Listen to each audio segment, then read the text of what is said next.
দর্শক, এই মুহূর্তে গুলশানের তারেক রহমানের বাসার সামনে আছেন আমাদের সহকর্মী ফজলে রাব্বি। সেখানে কথা বলছি তার সঙ্গে সরাসরি। রাব্বি, তারেক রহমান কোথায় জুমার নামাজ পড়ছেন এখন?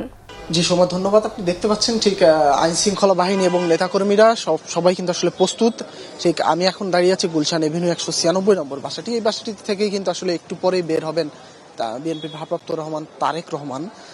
তিনি কিন্তু আসলে বের হয়ে তার যে আজকে যে কর্মসূচি, অর্থাৎ আজকে যে দুটি কর্মসূচি পূর্ব ঘোষিত যে দুটি কর্মসূচি আছে, সেই দুটি কর্মসূচির স্থলে তিনি আসলে একটু পরে রওনা হবেন। এখন দেখতে পাচ্ছেন ঠিক তার যে বাসটি, অর্থাৎ সবার আগে বাংলাদেশ যে বাসটি গতকালকে তিনি যে বাসটি করে এয়ারপোর্ট থেকে অর্থাৎ তার সভাস্থল অর্থাৎ বাসভবনে আসে, সেই বাসটি এখন দাঁড়িয়ে আছে। এবং আইনশৃঙ্খলা বাহিনীও কিন্তু আসলে পূর্ব প্রস্তুতি, সব ধরনের প্রস্তুতি গ্রহণ করা হয়েছে, অর্থাৎ সিএসএফ, পুলিশ, এছাড়া র্যাব সহ যে তার মেডিকেল বোর্ডের যে ধরনের চিকিৎসা সামগ্রী সবাই কিন্তু আসলে মোটামুটি প্রস্তুত আছে। এখন একটু পরেই কিন্তু আসলে সে কিন্তু আসলে রওনা দিবে এখান থেকে।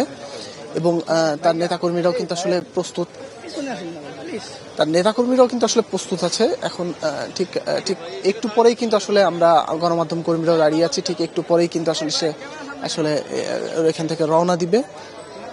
এই একটা বিষয় ছিল। পাশাপাশি জানেন যে নেতাকর্মীরা কিন্তু এরই মধ্যে আসলে কিন্তু এখানে অবস্থান নিয়েছে এবং তার কিন্তু আজকে দ্বিতীয় দিন, অর্থাৎ দীর্ঘ 17 বছর পর কিন্তু আসলে তারেক রহমান কিন্তু আসলে দেশের মাটিতে গতকাল পদার্পণ করেছে। এবং তার এই মধ্য দিয়েই কিন্তু আসলে এখন তার আজকের যে কর্মসূচি, আজকে মূলত তিনি একটু পরেই কিন্তু তার শেরেবাংলার নগরে শহীদ প্রেসিডেন্ট জিয়াউর রহমানের কবর জিয়ারত করবেন। এবং এরপরে কিন্তু আসলে তিনি সাভারের জাতীয় স্মৃতিসৌধ গিয়ে আসলে শহীদদের প্রতি শ্রদ্ধা নিবেদন করবেন।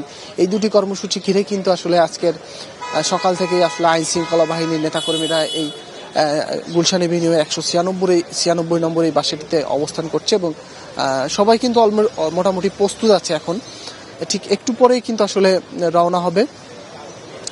তো এই ছিল আমার কাছে এখান থেকে সোমা সর্বশেষ অবস্থা।